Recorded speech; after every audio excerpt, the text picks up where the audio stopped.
Bonsoir à tous. Et oui, cette année, comme chaque année depuis que j'ai commencé à les faire, nous allons nous retrouver pour faire le pronostic et, quand ils tomberont, les résultats des Oscars de 2020.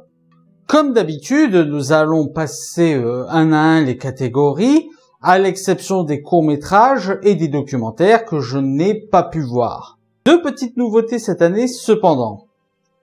La première nouveauté, c'est que cette fois-ci, j'ai vu assez de films qui étaient catégorisés meilleurs films étrangers.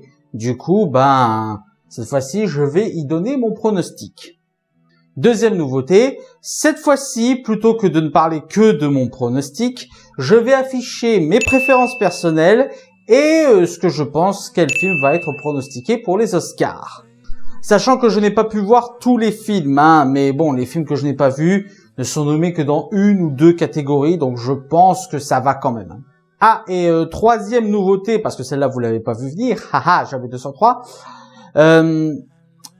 En fait, cette année, les Césars et les Oscars ne se déroulent pas à la même date. Et donc, cette année, je prévois de faire également le pronostic des Césars, qui seront en fin de février. Ce qui veut dire que je vais devoir encore passer tout mon temps à regarder les films que je dois rattraper de 2019. Youpi. Alors, ne vous étonnez pas si je regarde en bas, c'est parce que là sont mes notes des films catégorisés. Je n'ai pas pu tous les retenir de tête, excusez-moi.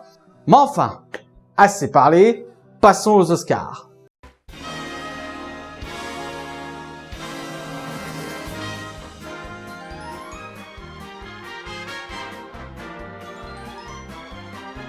Pour la catégorie meilleur maquillage sont nominés Scandale de Jay Roach, 1917 de Sam Mendes, Joker de Todd Phillips, Judy de Rupert Gould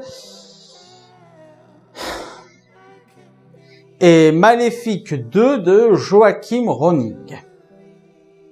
Et alors, au final, ça tombe bien que l'on commence par cette catégorie parce que j'aimerais pousser un petit coup de gueule pour cette édition des Oscars.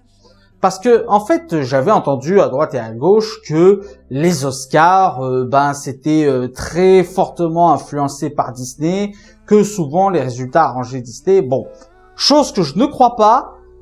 Mais alors, cette année, ils ont donné de l'eau au moulin de ceux qui disent ça, parce qu'il y a plein de catégories dans lesquelles les films Disney sont cités, et c'est du forcing. Comme le cas de Maléfique 2, que je trouve être du forcing Disney. Voilà. Hashtag forcing Disney. Tiens, pour le plaisir, je vais faire un petit compteur de films Disney qu'il y a dans chaque catégorie, parce que en fait, il y en a quasiment partout, en fait. Bon, pour mes pronostics personnels, alors, je n'ai pas vu Judy, de Rupert Gould, donc, je ne peux pas me prononcer là-dessus. Ce ne sera pas... Je ne vois pas ce que Scandale fait dans cette catégorie, parce que maquillage et coiffure... Quoi, vous trouvez que... Oui, peut-être que pour le cas de Roger Ailes, ils l'ont bien grimé, mais pour moi, c'est pas suffisant dans cette catégorie. 1917, ce n'est pas les maquillages et les coiffures que je retiens du film, mais pourquoi pas, mais non, même pas pourquoi pas, 1917 n'a rien à foutre dans cette catégorie. Il me reste Maléfique 2 et Joker. Non, ils vont pas nommer Maléfique 2, non, je pense pas qu'ils vont nommer Maléfique 2. Pour moi, je vais prendre le film qui est à la fois mon coup de cœur et aussi le film que je pense qu'ils vont choisir, Joker de Todd Phillips. Super, j'ai fait une catégorie choix du cœur et une catégorie choix objectif, et direct dans le premier choix, les deux tombent sur le même sujet. Youpi!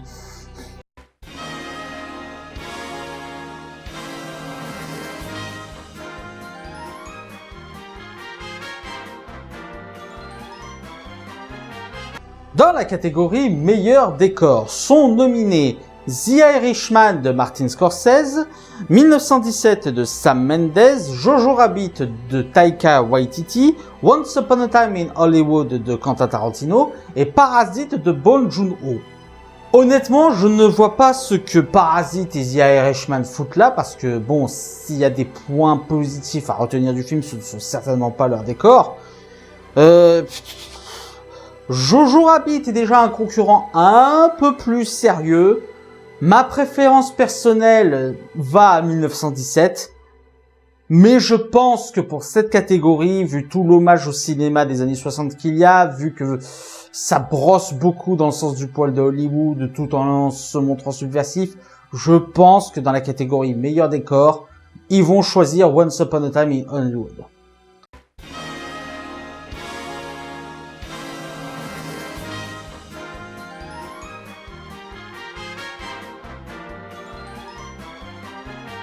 Dans la catégorie meilleur costume sont nominés The Irishman de Martin Scorsese, Jojo Rabbit de Taika Waititi, Joker de Todd Phillips, Les filles du Dr March de Greta Gerwig et Once Upon a Time in Hollywood de Quentin Tarantino. Meilleur costume, je dirais pareil pour The Irishman, c'est des costumes, quoi, c'est des costards comme ça, c'est pas de quoi être nommé meilleur dans cette catégorie. Joker non plus, je veux dire, d'accord, le Joker est en costume, mais bon, c'est pas non plus un costume très surdéveloppé. Autant maquillage et coiffure, je peux comprendre, et c'est même mon choix, mais pour meilleur costume, non. Once Upon a Time in Hollywood et les filles du Dr March me paraissent déjà plus légitimes dans cette catégorie. Mais je pense, c'est mon choix personnel et je pense que ça va être le choix aussi des Oscars, je pense que le prix reviendra à Jojo Rabbit. Et honnêtement, il le mérite parce que au niveau des costumes, c'est vrai que Jojo Rabbit a quand même, tout en restant dans le côté guerre des années 1940, c'est quand même autorisé quelques fantaisies qui sont plutôt plaisantes à voir. Et je dirais même que le costume d'un personnage, c'est comme ça qu'on l'identifie à certains événements. Mais je vous en parlerai dans ma revue du mois de janvier.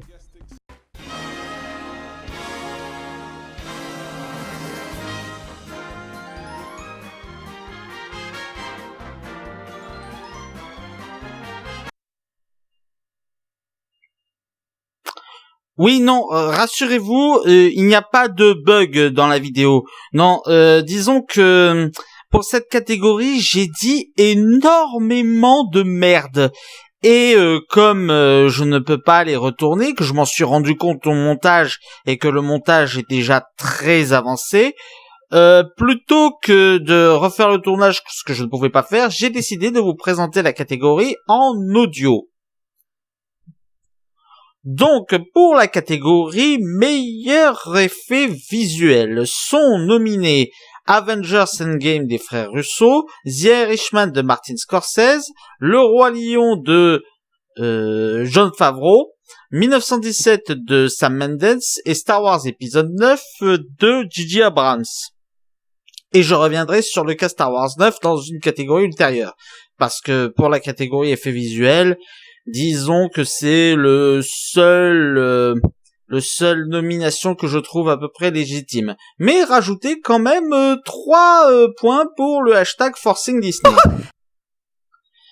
Alors, maintenant que je vois mon erreur dans cette catégorie, je comprends mieux la sélection, à part pour Le Roi Lion, qui, bon, pour moi, c'est d'accord, c'est tout en images de synthèse, tout ça, mais bon, c'est un film d'animation, Le Roi Lion, c'est pas un film en prise de vue réelle.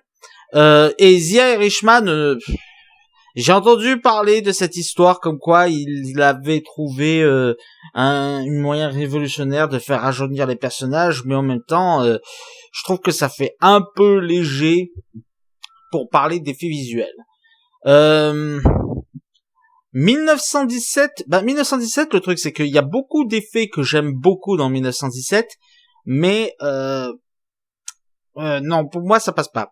Enfin, pour moi ça ne va pas au niveau des effets visuels de Avengers Endgame et de Star Wars épisode 9. Je pense qu'ils vont pas donner le prix à Star Wars épisode 9 pour ce cas-là. J'en dirai un peu plus dans des catégories ultérieures. Donc, pour moi, mon choix personnel, et qui pour moi, je pense, va être le choix des Oscars, ça va être Avengers Endgame. Voilà. Bon, heureusement, c'était la seule catégorie où j'avais vraiment fait de la merde. Du coup, On se retrouve en visuel.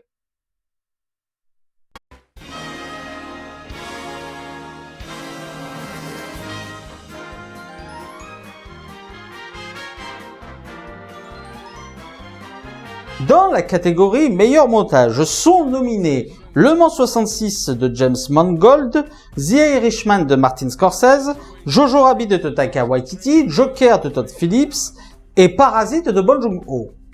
Alors pour le coup, cette fois-ci, la sélection est plutôt difficile, je dois l'admettre, parce que les 5 films sont plutôt très bons. Alors je vais peut-être dégager Joker et Jojo Rabbit parce que ce sont les deux dont le montage m'ont le moins marqué, qui ont un montage peut-être un peu plus classique. Moi, ma préférence personnelle va au Mans 66. Mais je pense que pour cette catégorie, ce serait The Irishman qui l'emportera. Je dois reconnaître que ce serait mérité, mais moi, ma préférence personnelle, ce sera le Mans 66. J'ai adoré le Mans 66. Et j'ai beaucoup moins aimé Irishman.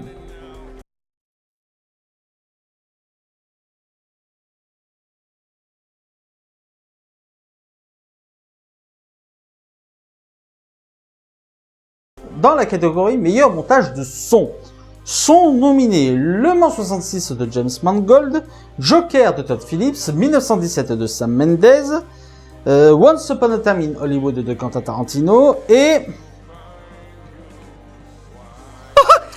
#Forcing Disney, Star Wars 9 de J.J. Abrams. Et alors, je pense pas qu'ils vont élire Star Wars 9 de J.J. Abrams. Ils vont lui donner la récompense pour une autre catégorie, parce que pour les nominations des Oscars, ils voulaient absolument que Star Wars 9 ait une récompense, parce que regardez, c'est nous qui avons clôturé la saga Star Wars. Ils voulaient donner une récompense à Star Wars 9, mais ils l'ont nominé dans la catégorie. Je pense pas que ce soit dans celle-là que Star Wars 9 décrochera une récompense. Surtout quand t'as d'autres films qui ont déjà un montage de son beaucoup plus correct, enfin beaucoup mieux. Alors je ne parle pas de Joker et de Once Upon a Time in Hollywood qui m'ont pas marqué dans le montage du son. Personnellement, ma préférence viendrait plutôt au Mans 66 de James Mangold, parce qu'ils avaient très bien joué sur les sons des voitures. Ils avaient très bien fait en sorte qu'on soit intégré dans le circuit avec tous les termes techniques qu'il faut. La course du Mans 66 était extraordinaire. Mais je pense que cette fois-ci, ils le donneront à 1917. Et ce serait pas démérité, honnêtement. Même si ma préférence est au Mans 66 de James Mangold, 1917 aurait largement mérité ce prix.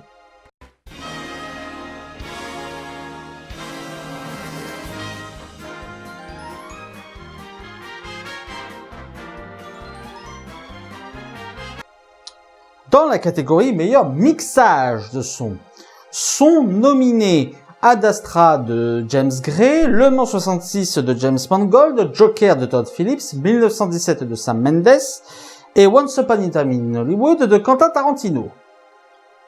Je commence à en avoir marre de le voir, Once Upon a Time in Hollywood, je l'ai pas du tout aimé. Alors, là, cette fois-ci, le choix est un peu plus compliqué parce que pour moi, ils ont tous un mixage sonore assez intéressant.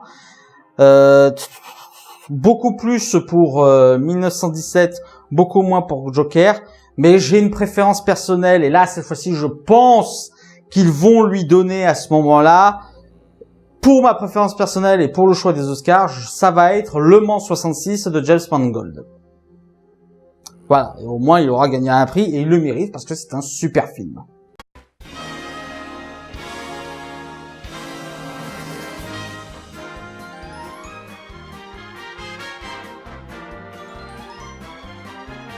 Dans la catégorie meilleure musique de film, sont nominés Joker de Todd Phillips, Les filles du Dr March de Greta Gerwig, 1917 de Sam Mendes, Marriage Story de Noah Baumbach, excusez-moi, et Star Wars 9 de J.J. Abrams. Disney Forcing. Ou Forcing Disney, je sais plus ce que je crois que c'était Forcing Disney. #Forcing Disney. Donc, Je vous avais dit qu'ils allaient donner un prix à Star Wars 9 pour faire genre enfin Star Wars 9 a eu un prix parce que regardez, c'est le film de la saga. J'ai bien aimé Star Wars 9, c'est pas le problème, mais pour moi, il méritait pas du tout ses nominations aux Oscars. Je pense que c'est là où ils vont lui donner, parce que la musique de Star Wars, ça évoque des choses, ça évoque les souvenirs des années 80. Pour moi, la meilleure musique va être attribuée à Star Wars 9. Même si moi, pour le coup, ma préférence personnelle irait plutôt à 1917, qui avait une musique qui entretenait une tension permanente, qui était géniale à ce niveau-là, qui avait des passages, des fois c'était limite des films d'horreur. Pour moi, 1917 le mériterait, mais je pense qu'ils vont donner le prix à Star Wars 9. Ça me ferait chier, mais je pense qu'ils vont le faire.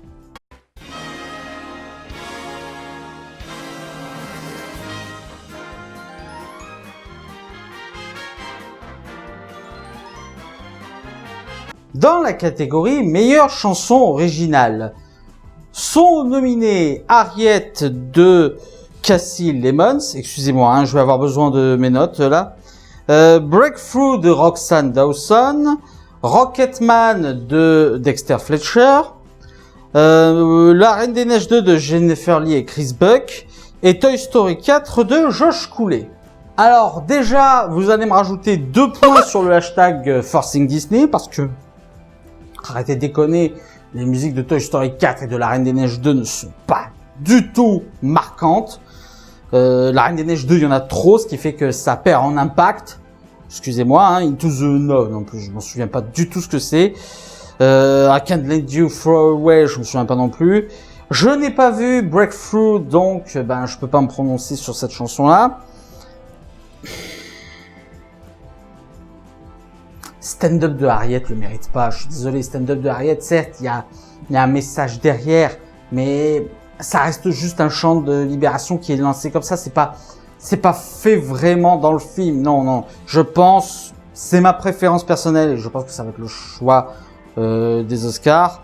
Ça sera, je pense que la meilleure chanson originale, préférence personnelle et choix des Oscars, I'm Gonna Love You Again de Rocketman. C'est pour moi, dans cette catégorie, pour moi, c'est le seul qui le mérite et ce serait logique qu'il lui mette. Même s'il y a 2 Disney en compétition, les 2 Disney, excusez-moi, n'ont pas de chanson mémorable. Pour moi, Rocketman, sans problème.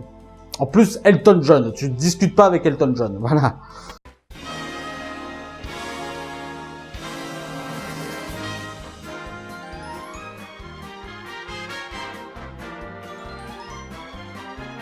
Dans la catégorie meilleur scénario adapté, sont nominés Les 2 Papes de Fernando Meirelles, The Irishman de Martin Scorsese, Jojo Rabbit de Taika Waititi, Joker de Todd Phillips et Les Filles du Docteur March de Greta Gerwig. Alors, je pense qu'on peut écarter Les 2 Papes parce que, à moins que les Oscars adorent voir 2 papis discuter. Non, je suis méchant.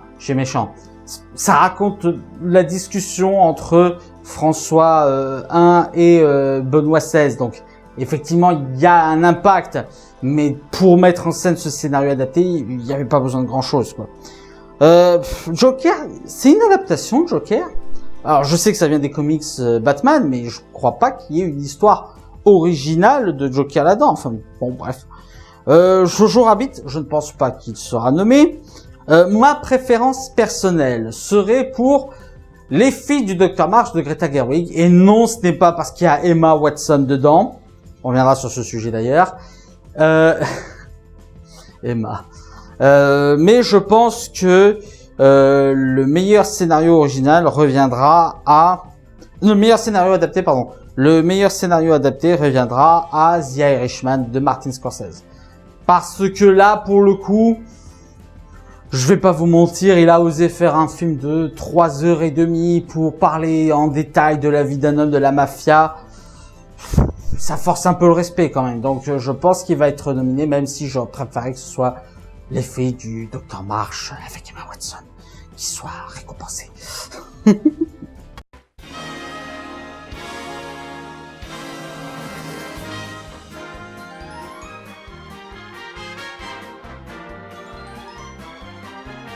Dans la catégorie Meilleur scénario original sont nominés À couteau tiré de Ryan Johnson, Marriage Story de Noah Baumbach, 1917 de Sam Mendes, Once Upon a Time in Hollywood de Quentin Tarantino et Parasite de Bong Joon-ho. Alors, Marriage Story, c'est juste l'histoire d'un divorce, quoi. Je vois pas pourquoi il serait nominé. 1917. L'un des rares reproches que j'accepte de faire à 1917, c'est que justement son scénario soit trop simpliste. Donc je ne pense pas que ce sera lui. Parasite, il y a de l'idée. Moi personnellement, ma préférence personnelle serait à couteau tiré, parce que il y avait un côté très Agatha Christie que j'aimais beaucoup. Il y avait des défauts, je ne le nie pas, mais je sais pas, À couteau tiré, ça m'avait bien plu au niveau de l'histoire. Mais je pense que le prix reviendra à Once Upon a Time in Hollywood, même si pour moi le coup qu'ils ont fait avec Sharon Tate était extrêmement comment dire, douteux. C'était extrêmement douteux ce qu'ils ont fait avec Sharon Tate. Après, peut-être qu'ils vont le faire exprès de justement récompenser Once Upon a Time in Hollywood pour faire chez Polanski, peut-être. Mais je sais pas. Non, pour moi, alors, à titre personnel, c'était À couteau tiré qu'il mériterait, mais je pense qu'ils vont nommer Once Upon a Time in Hollywood.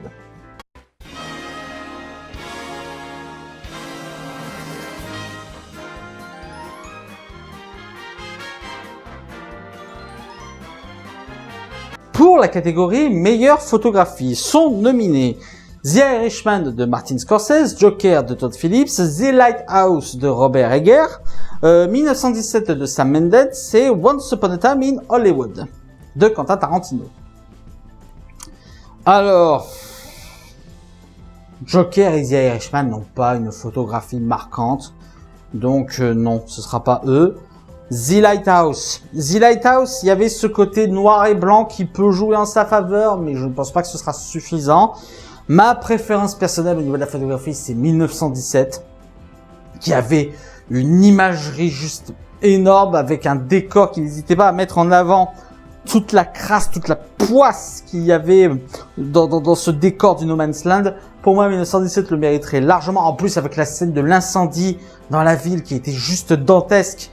Pour moi, c'était le film. Pour moi, c'est le film qui le mériterait. Mais je pense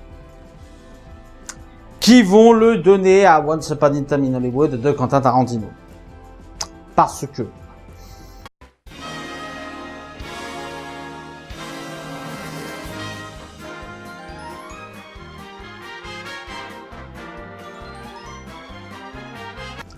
dans la catégorie meilleur film d'animation sont nominés Dragon 3 de Dean Deblas, J'ai perdu mon corps de Jérémy Kaplan, Klaus de... Excusez-moi, j'ai besoin de mes notes. C'est de qui déjà Klaus de Sergio Pablos, Toy Story 4 de Joachim Ronning et Monsieur Link de Chris Butler. Alors, bon, même si je suis content qu'un film français soit dans cette catégorie, à savoir J'ai perdu mon corps de Jérémy Clapin, je pense pas que ce soit lui qui sera récompensé, ne serait-ce parce que c'est un film français et en plus, ça aborde des thématiques qui ne plaisent pas aux enfants. Or, les Oscars, c'est mentalité américaine, du coup, voilà. Ils ne m'ont pas un film Netflix en tant que meilleur film d'animation. Dragon 3, j'ai peur que ce soit trop juste. Moi, ma préférence personnelle viendrait à Monsieur Link, dont je trouvais l'animation très bonne, l'histoire très bonne, un film plutôt mature pour un film pour enfants avec un bon message.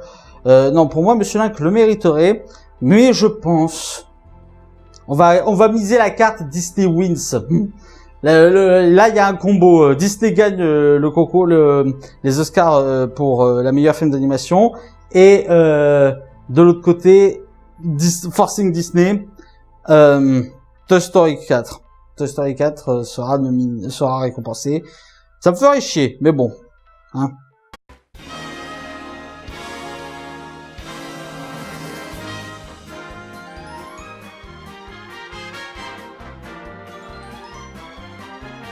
Dans la catégorie meilleur film étranger sont nominés La Communion de Jeanne Comassa, Honeyland alors excusez-moi là j'ai besoin parce que son nom est imprononçable, Honeyland de Lyubomir Stefanov,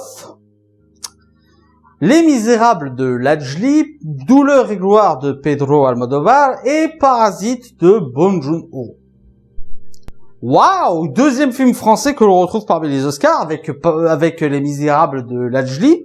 Je suis plutôt très content. Je pense pas malgré tout qu'il remportera le prix. Je ne peux pas me prononcer sur Honeyland et La Communion parce que je les ai pas retrouvés, tout simplement. Je les ai pas retrouvés. J'aimerais que ce soit Douleur et gloire parce que j'ai adoré ce film.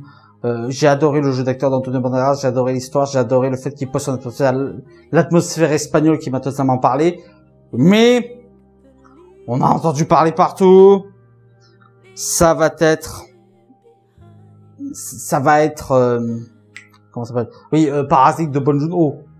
Le film récompensé aux Oscars. Je pense qu'ils l'ont mis là justement pour lui donner récompensé au Festival de Cannes. Et je pense qu'ils l'ont mis là exprès pour qu'il touche la récompense aux Oscars aussi. Donc ce sera Parasite de Bong Joon-ho.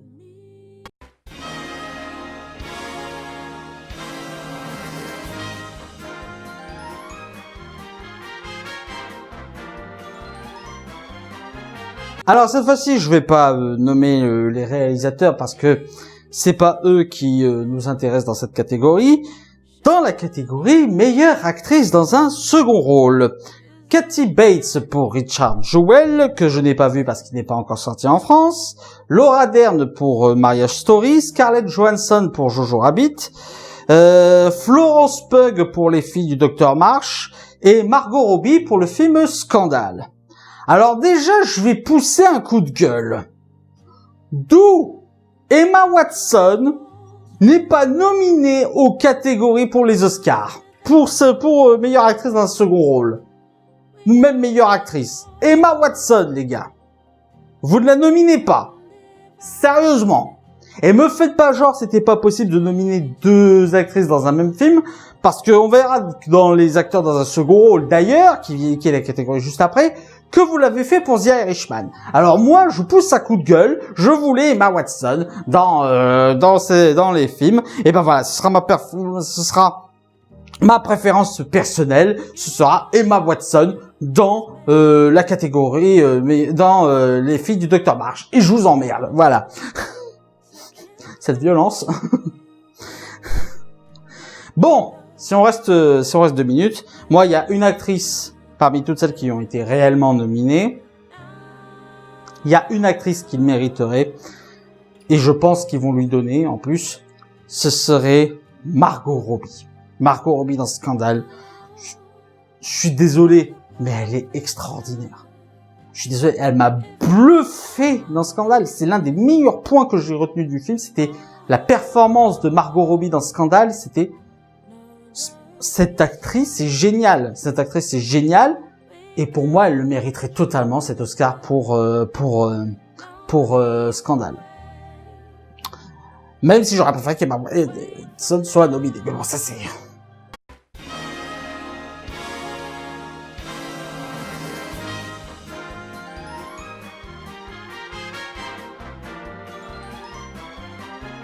Dans la catégorie meilleur acteur dans un second rôle, sont nominés Tom Hanks pour Un ami extraordinaire que je n'ai pas vu, Anthony Hopkins pour Les Deux Papes, Al Pacino pour The Irishman, Joe Pesci pour The Irishman.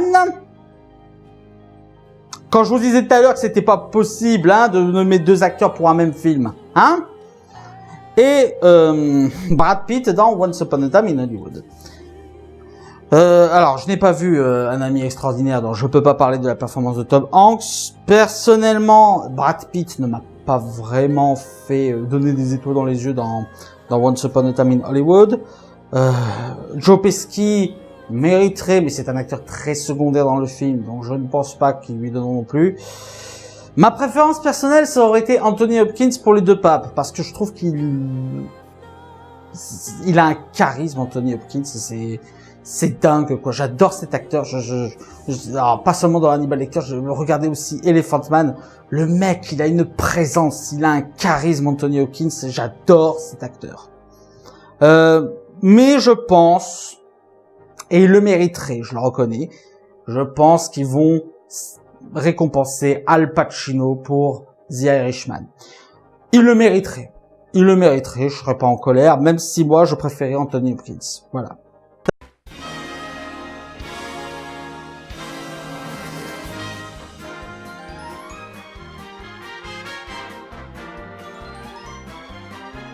Dans la catégorie meilleure actrice, sont nominés Cynthia Erivo pour Harriet, Scarlett Johansson pour Marriage Story, Saoirse Ronan pour Les Filles du Docteur Marsh, en fait par Emma Watson, bon bref, Charlize Theron pour Charlize Theron pour Scandale, et Renée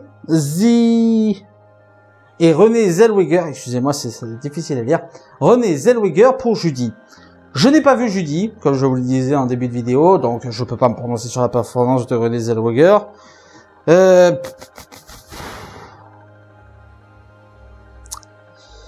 Cynthia Erivo, Harriet, non. Le film a un bon message, mais Harriet, l'actrice principale, elle a... j'arrive pas à y croire dans ce jeu, j'y crois pas. Scarlett Johansson non plus. Scarlett Johansson, non. J'aurais aimé que ce soit Saoirse Ronan pour Les Filles du Docteur Marsh. C'est ma préférence personnelle. Je pense qu'ils vont le donner à Charlize Theron pour Scandale. Pourquoi ? Parce que en ce moment, les Oscars sont au milieu d'une polémique qui dit qu'il n'y a pas assez de femmes, que les Oscars sont dirigés par les hommes. Bref, les SJW sont encore de sortie. En fait, nominer Charlize Theron pour Scandale, qui parle dans le mouvement MeToo, qui pour se propulser dans MeToo, ce serait un gros coup de pub. Saoirse Ronan aussi, ce serait une icône féministe, mais dans Les Filles du Docteur Marsh, il n'y a pas d'histoire de viol. Donc non, je pense que pour surfer sur MeToo, qui a encore une vague plutôt influente, ils vont célébrer Charlize Theron, bien que pour moi, Charlize Theron a fait, durant le film, elle est plutôt bien, mais elle a fait à un moment donné, il y a une scène où elle devait gueuler, et je me suis dit, mais qu'est-ce qui t'est arrivé, là? T'as pas pu donner mieux que ça, comme cri de rage, au bout d'un moment, c'était n'importe quoi.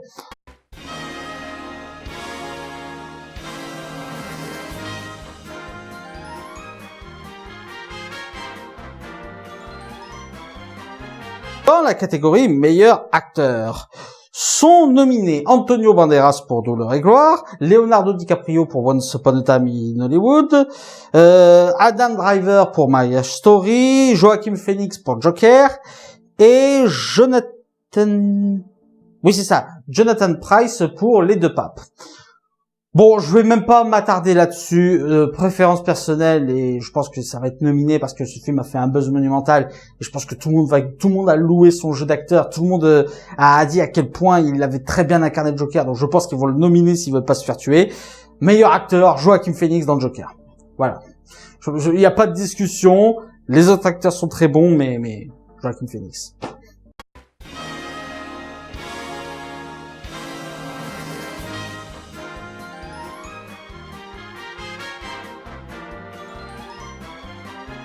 La catégorie meilleur réalisateur sont nominés Martin Scorsese pour The Irishman, Todd Phillips pour Joker, Sam Mendes pour 1917, Quentin Tarantino pour Once Upon a Time in Hollywood et Bong Joon-ho pour Parasite.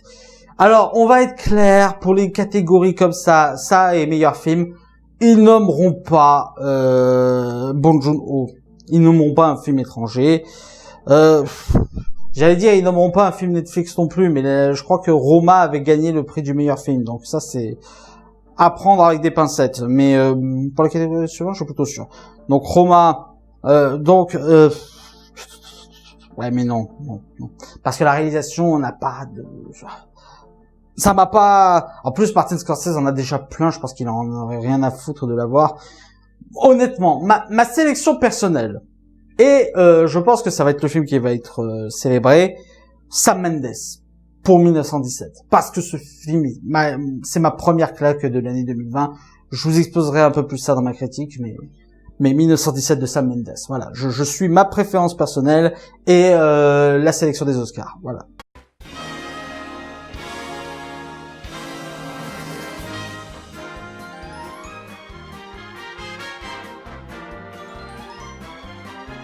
Enfin, on passe à la catégorie meilleur film. Donc, sont nominés Le Mans 66 de James Mangold, The Irishman de Martin Scorsese, Jojo Rabbit de Taika Waititi, Joker de Todd Phillips, Les filles du Dr March de Greta Gerwig, Marriage Story de Noah Baumbach, 1917 de Sam Mendes, Once Upon a Time in Hollywood de Quentin Tarantino et Parasite de Bong Joon-ho. Alors, on va être clair, et là je suis sûr de ce que je dis, dans la catégorie meilleur film, ils ne récompenseront pas un film Netflix. Voilà, il y a une guerre entre Disney et Netflix, donc ils ne nommeront jamais comme meilleur film un film Netflix. Donc, vous dégagez The Irishman et vous dégagez The Marriage Story. Ils ne nommeront pas non plus un film à l'étranger, donc Parasite de Bong Joon-ho, tu dégages. Et là, ça devient un peu plus compliqué. Alors pour moi, Jojo Rabbit, pour moi, je suis à deux doigts de dire Forcing Disney parce que c'est c'est la Fox. En fait, c'est la Fox qui a été achetée par Disney. Donc Jojo Rabbit, potentiellement à Forcing Disney, mais comme c'est pas sorti sous le label Disney, j'ai encore un doute, donc on s'en passe. Joker ne sera pas célébré parce que Joker est un film trop populaire. Ça paraît con, hein, mais les Oscars, ils aiment bien surprendre. Ils n'aiment pas prendre des films qui ont été acclamés par la foule. En général, ils évitent de le faire. La seule fois qu'ils l'ont fait, c'était pour faire un doublé avec La Forme de l'eau de Guillermo del Toro. Donc, ça ne sera pas Joker. Parce que le film a eu un succès populaire. Et ils aiment pas ceux qui ont un succès populaire. Ils vont préférer un film à message. Donc, je pense pas que Le Mans 66 sera récompensé. Les filles du Dr March auraient pu, mais je pense qu'ils vont pas le récompenser par rapport aux deux autres qui restent. Et moi, ma préférence personnelle viendrait à 1917. J'ai adoré 1917. Pour moi, c'est le meilleur film des nominations aux Oscars. Ma préférence personnelle irait à 1917. Je pense honnêtement. Alors, il a un succès populaire lui aussi, mais lui en fait, il a surtout un succès populaire auprès des cinéphiles, pas du grand public. Et comment dire. Et c'est un réalisateur un peu sulfureux. Donc, je pense que la catégorie meilleur film, ils la donneront à Once Upon a Time in Hollywood de Quentin Tarantino. Voilà, écoutez, on vient de faire le pronostic des Oscars. J'espère que ça vous aura plu. On se retrouve alors soit pour la vidéo revue des films de janvier, soit pour le résultat des Oscars. Ça dépend ce que j'aurai le temps de monter d'abord. En attendant, je vous souhaite une bonne soirée. J'espère que ça vous aura plu. N'hésitez pas à mettre un pouce vers ces Oscars et à partager sur les réseaux sociaux. D'ici là, allez au cinéma. Ciao!